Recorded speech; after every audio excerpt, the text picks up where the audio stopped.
you? Welcome to today's video Bible study as we close chapter 42 this week. Now the brothers are on their way home from Egypt.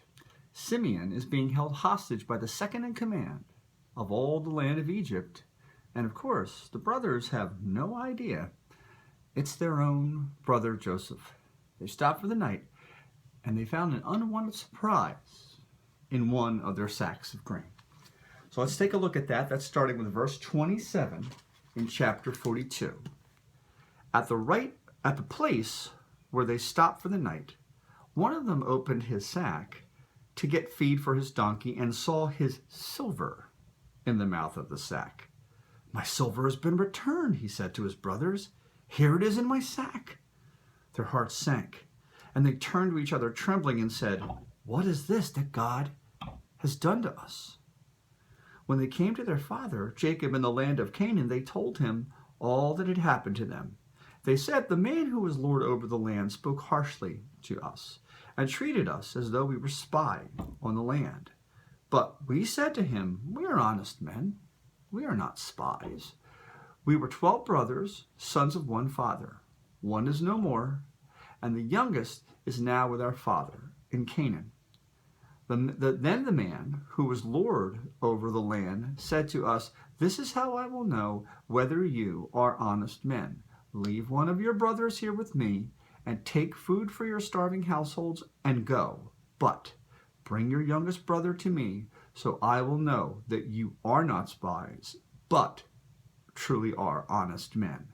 Then I will give you your brother back, and you can trade in the land.'"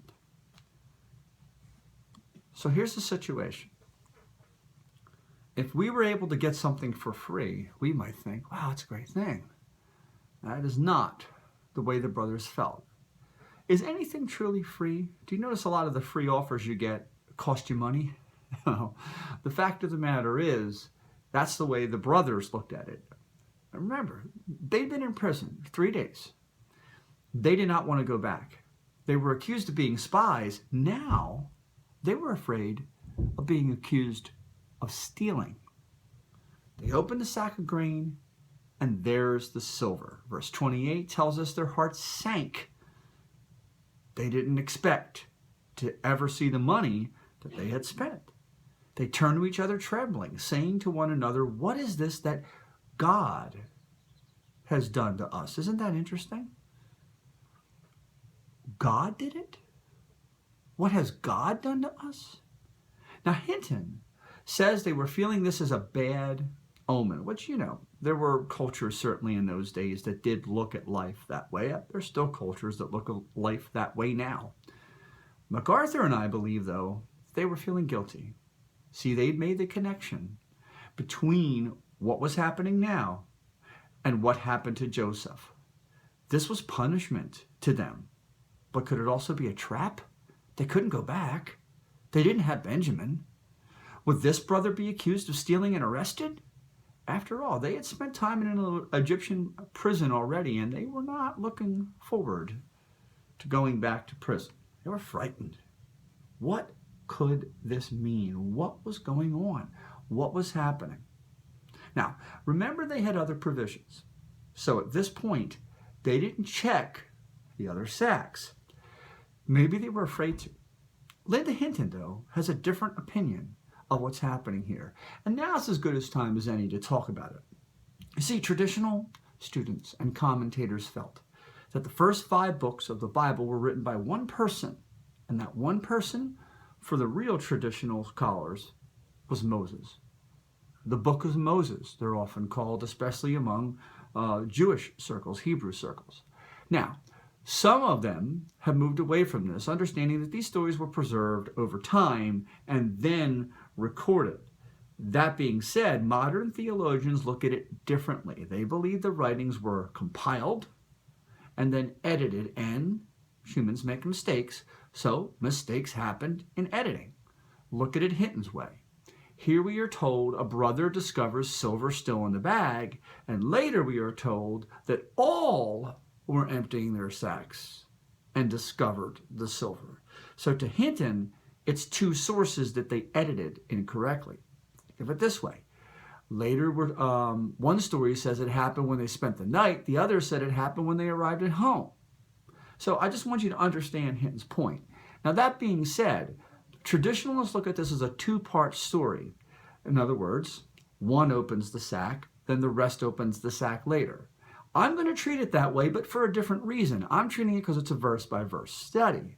We haven't got to the latter part of the story, so we'll get more details on that a little bit later on. To me, you take one thing at a time in a verse-by-verse study.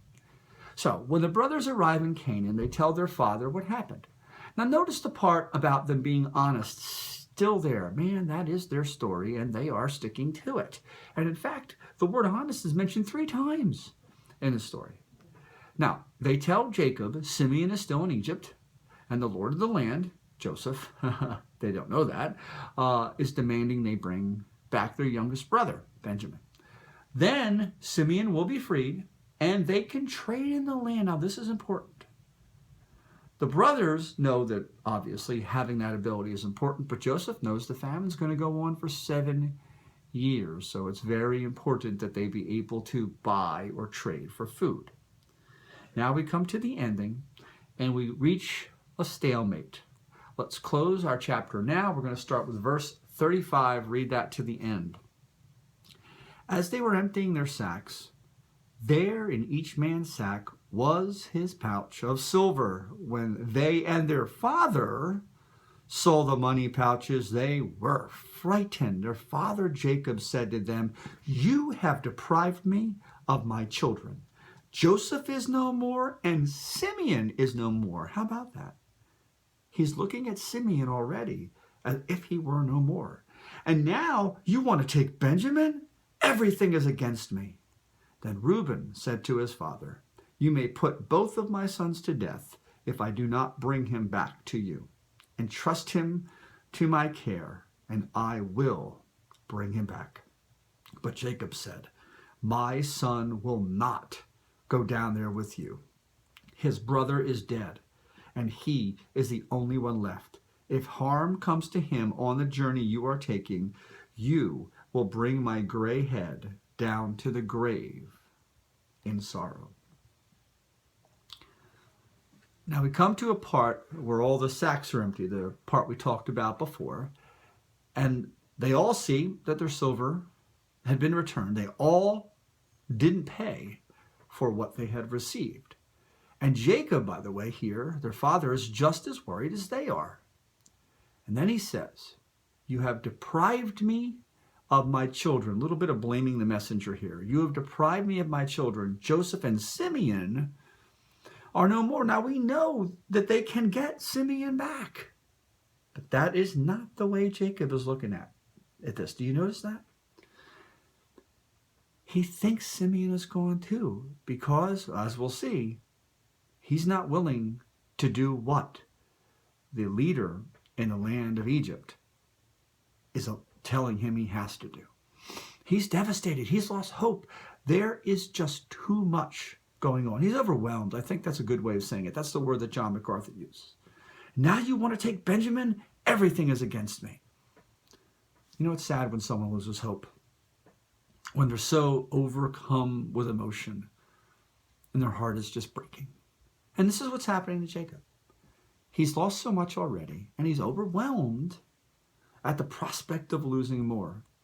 Now, Hinton and MacArthur also see, as I do, blaming the messenger here. They're the ones who brought him the bad news of Joseph, and now this. And he just can't take it.